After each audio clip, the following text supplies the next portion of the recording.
साथीहरु तपाईलाई स्वागत छ मेरो यस भिडियोमा। अनि आज म विशेष कुराहरु गर्न गइरहेको छु जुन जनचेतनाको लागि अति आवश्यक कुरा छ। अहिले तपाईको यो टाइममा धेरै ठगीहरु वैदेशिक रोजगारको बारेमा धेरै नेपालमा घटिरहेका घटनाहरुको बारेमा समावेश गरेर त्यही सब विषयमा कुरा गर्न गइरहेको छु। मसँग हुनुहुन्छ दुई जना साथीहरु जहाँ युरोपको प्रोसेसमा गर्दाखेरि उहाँहरुको करिब 12-13 लाख रुपैयाँ फसेको कहानी यहाँहरुसँग यथावत रहेको छ।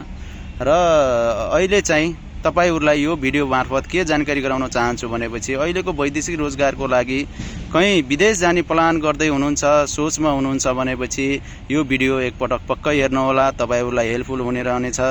अनि कोही एजेन्ट मार्फत मेन पावर कन्सल्टेन्सी द्वारा गर्दै हुनुहुन्छ, युरोप जाने सोचमा हुनुहुन्छ भनेपछि सचेत रहनु होला।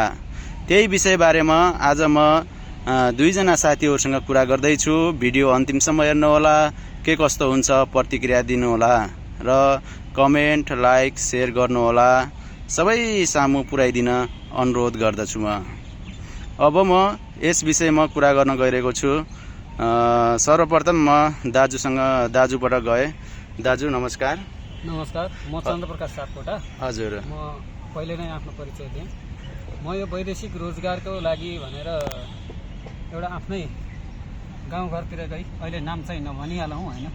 हजुर भन्दाखेरि यस्तो भनिदिएछन्, मेरो बेइज्जती भएछ। मेरो पनि इमेज थियो भन्ने कुरा मनमा पर्ला। हजुर, हामीलाई उहाँले 1.5 वर्षदेखि धेरै पटक झुलाउनु भयो, पैसा पनि सुहा बनाइदिनु भयो। यही चण्डीगढमै तपाईको लगभग 5 पटक हामी आउने जाने भयो। बसाई होटलको छ, खर्चमाथि खर्च थपिएको छ। र उहाँले चाहिँ कहिले जर्जिया, कहिले सर्बिया, कहिले के भन्दै ल्याएर एकजना यही मोहालीमा एउटा अफिस मार्फत ल्याएर हामीलाई सोध्दै नसोधिकन पासपोर्ट त्यहाँ भिडाइदिनु भएछ। भिडाइसकेपछि उहाँले उता पनि पैसा फसाइदिनु भयो र आफूले पनि केही पैसाहरू लिएर चाहिँ सम्पर्कविहीन हुनुभएको छ। उहाँले आफूले 4 लाख रुपियाँ लिनुभएको छ र यता 4 लाख रुपियाँ फसाइदिनु भएको छ। अब यस्ता पीडाहरू नबुझिकन काम गर्दाखेरि दुःख पाइँदो रहेछ। यिनै कुरा गर्दै अब के भन्ने, अब बोल्नै आउँदैन। अब यसरी फसियो, घर व्यवहार चाहिँ टुक्रा हुन लागिसक्यो। अब के भन्नु, गर्दा यहाँ नयाँ साथीहरू फेरि जोडिन पुग्नु भएछ। हामी त फस्या थियौँ।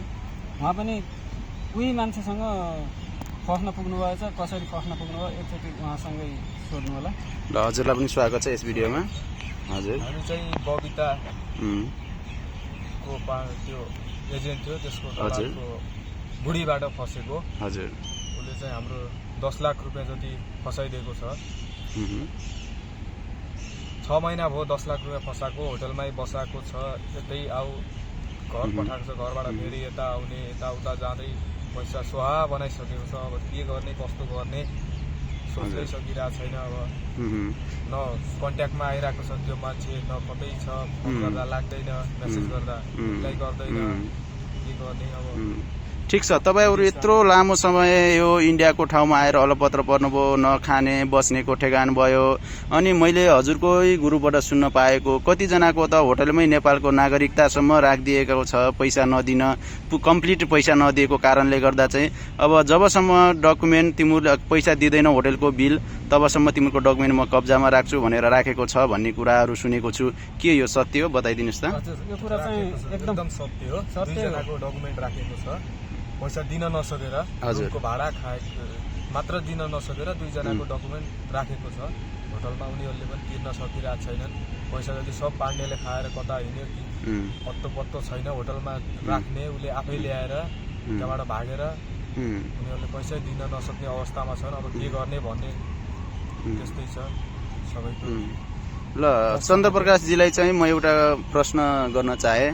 अब तपाईहरु यत्रो फस्नुभयो, यति पैसा डुबाइसक्नुभयो र यहाँ इन्डियाको कन्ट्याक्टमा को रहनुहुन्छ? अहिले कुन चाहिँ एजेन्ट छ तपाईहरुको? अहिले चाहिँ मेन पावर कन्सल्टेन्सी के छ, त्यसमा के कुराहरू भइरहेछ अहिले, त्यसको बारेमा बताइदिनुस् त। हाम्रो अहिले एजेन्ट भन्ने होइन कोही पनि छैन। उसले ल्याएर भिडाएको चाहिँ ड्रिम डोर एजुकेसन कन्सल्टेन्सी भन्ने मोहाली सेक्टर 74 8B D 186 मा अफिस छ त्यसको चाहिँ। अब त्यहाँ ल्याएर पासपोर्ट छिराइदिएको रहेछ उसले, हामीलाई थाहा पनि थिएन, हामीलाई नसोधिकन ल्याएर छिराइदियो। अनि त्यसपछि आएर हामीलाई चाहिँ अब डकुमेन्टहरू ओरिजिनलै देखाएको, पहिला चाहिँ उसले काम हुन्छ भनेर तपाईँको वर्क पर्मिट देखायो। वर्क पर्मिट देखाइसकेपछि उसले पैसा तान्नतिर मात्रै कोसिस गर्न थाल्यो। पैसा के कतिमा अब कुरा गरेको थियो, अब पैसा उस मार्फत जो मेन एजेन्ट थियो उस मार्फत हो भने चाहिँ हामी पैसा ननिकाल्ने, पहिल्यै फसिसकेका थियौँ, उसँग 4 लाख रुपियाँ पहिला उसले लगिसकेको थियो भनेर पैसा ननिकाल्नेमा थियौँ। कताबाट बुद्धि भुटेर उसले चाहिँ जसरी हुन्छ हामीबाट पैसा लुटायो।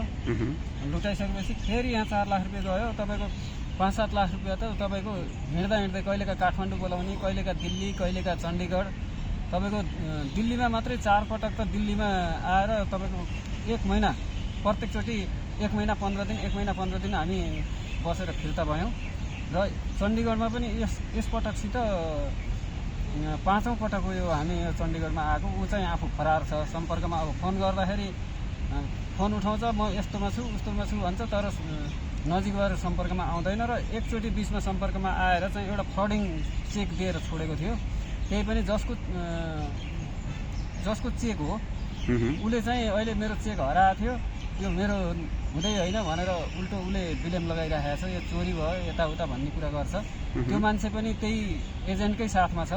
कता मैले सुनेअनुसार चाहिँ यिनी दुईटाले बिहे गरे अरे भन्ने भन्ने पनि हल्ला सुनेको छु। यो कहाँसम्म त सत्य कुरा हो, अब आँखाले नदेखेको कुरा चाहिँ सत्य नै हो भन्न त मिल्दैन। तैपनि मैले सुनेको हल्ला अनुसार यिनी दुईटा चाहिँ यता सुदूरपश्चिमतिरको भाइहरूलाई चाहिँ त्यो मान्छेले, अघि नाम के भन्नु अरे भाइले? पाण्डे भन्नुभयो। नै उहाँहरूलाई सम्पर्कमा ल्याउने त बबिता नेउपाने होइन? हजुर। उसले चाहिँ सुदूरपश्चिमका मान्छेहरूलाई सम्पर्कमा ल्याएर यो हाम्रो एजेन्टसँग सम्पर्क गराउने र हामीलाई चाहिँ उसले गराउने गर्दाखेरि यो ठाउँका मान्छेहरू यसरी ठगिया छन्। अब ठगिनीमा तपाईँको 10 जना हामी पहिला यतै हाम्रो पुरानो ग्रुपको थियो भनेपछि यी दुईटा भाइहरू थपिँदाखेरि 12 जना भयो। हामी चाहिँ 1.5 वर्ष भयो हामी योसँग झुल्न थालेको र उहाँहरू 6 महिना भयो।